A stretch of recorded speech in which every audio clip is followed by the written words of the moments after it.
The eigenvalue problem we can write in terms of like that, and I'll show you all the dimensions here. And again, this is the matrices, and now that's equal to 0. Now we know here, here we assume that the AC that's known, and we assume that BC is given, that's known, all right? And we also assume our closed loop eigenvalue is given, all right? Then our unknown is this guy, FC is unknown. That's what to be, well, let's see. You see, to be determined.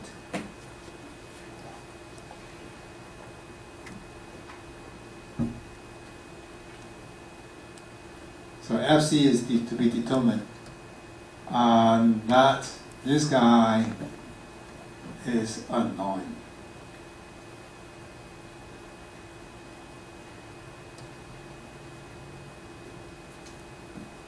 Okay. Now, just like we have the case we had before, we are giving AC, given lambda K, given BC, and how can we find the FC? Now, of course, that we can use the earlier methods. You know, that's one method. But now you have 100-degree freedoms or 100 states, then you cannot use that. So what can we do is we formulate this guy. We formulate this guy such that the matrix here, the key idea here is this. The key idea here is this. The key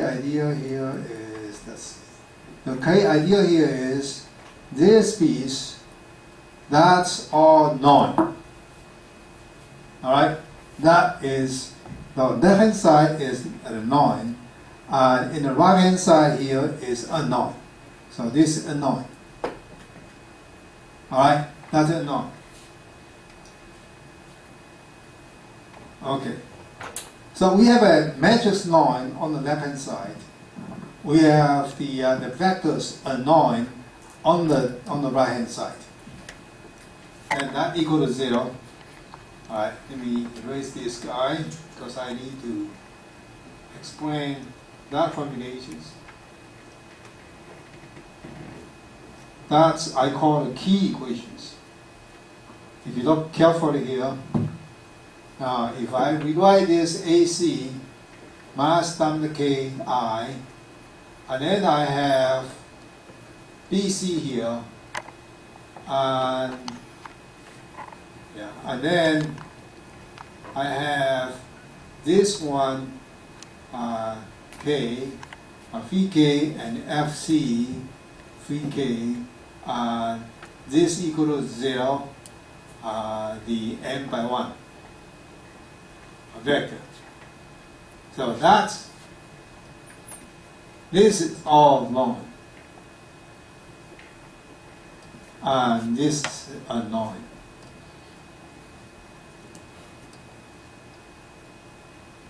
Okay. The importance here is if I know this, although I don't know this. For example, give me an example. Assume that equal to, assume this, see, all right, this example. This is example. I say this is 1, 0, maybe 1, all right, and this is will be 0, 1, 0. So I think that's the matrix become like this. That's my matrix. All right. Now, that has to be equal to 0, 0. And that vector, how much is that vector? For example, and then I can, this is this 3 by 1, and if I say this is 0, this is 1, and this is, no, wait a second.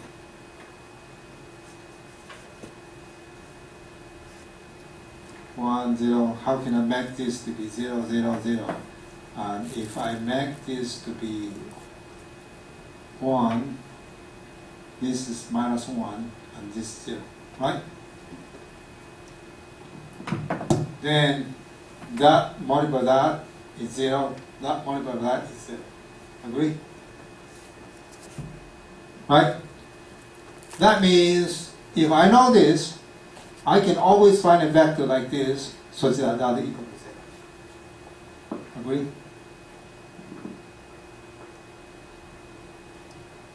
That's just an example. I'm just giving example. This is two vector.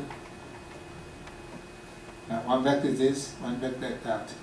And these two vectors will create a space. And that space always orthogonal to this guy. Think so? Believe me or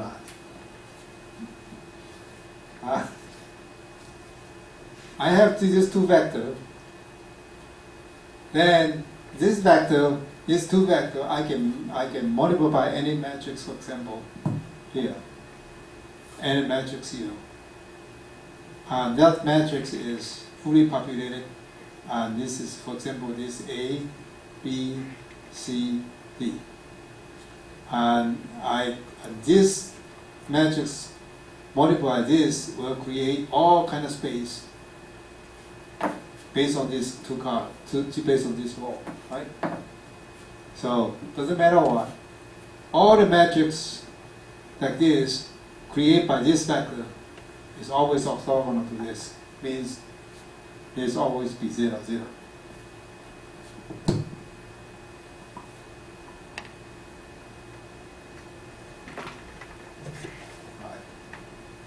That's just an example.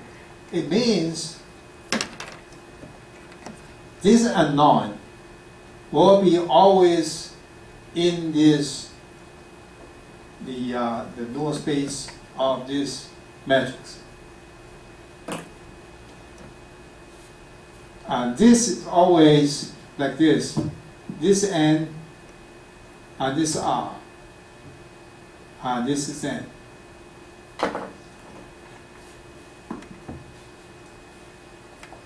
Okay.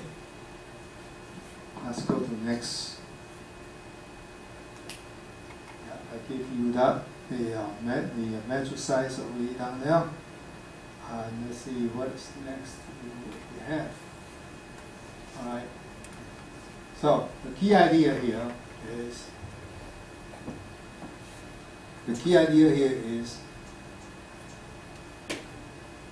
this is very abstract, so you have to listen carefully. And if you look at that, and assume this, define this is my gamma k, the cap gamma k. The cap gamma k, and I define this. This is my another phi k. So this gamma k times this phi k is equal to 0 n by 1.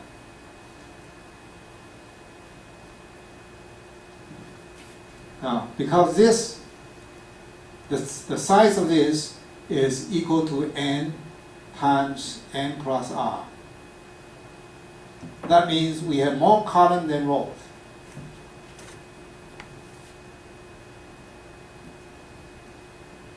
All right. We have more columns than rows. If you look at this gamma k, and the size is n by m plus r. So we have more column than row.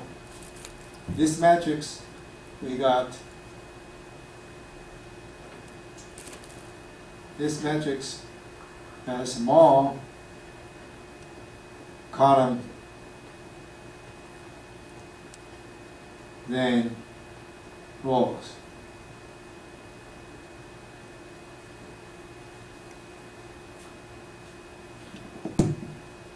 If you have more column than rows, means this, like the example I give to you, is 1, 0, 1, and 0, 1, 0, for example, like this. We have 3 columns, but we have 2 rows. That means there exists another row here, like this. The one I give to you is 1, minus 1, and 0. And this row is always orthogonal to this and that.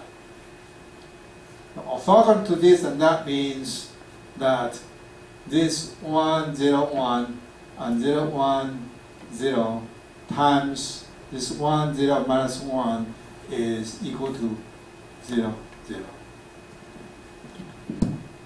There's always exists a row like this, so that this and that, this orthogonal to this, and this orthogonal to that. That means this new phi k, that's new phi k, this one is in the null space of that gamma k. So as soon as we know this guy will be in the null space of that gamma k. The unknown we want to compute is in the null space of that gamma k. So how can we solve the null space? And there's a single value decomposition allow you to do that. I think my teaching, well, my postdoc show you the single value decomposition, right? Yeah. So that the single value decomposition is the one allow you to compute the null space of this gamma k. Now the single value decomposition, if we do this, then we will find out that we can divide this guy by that, and we assume that we have a sigma k. That sigma k is the q round 0 sigma k. All right. That one q round 0 sigma k. And all the other single values are 0, except q single values. All right. If that's the case, then we'll find out that the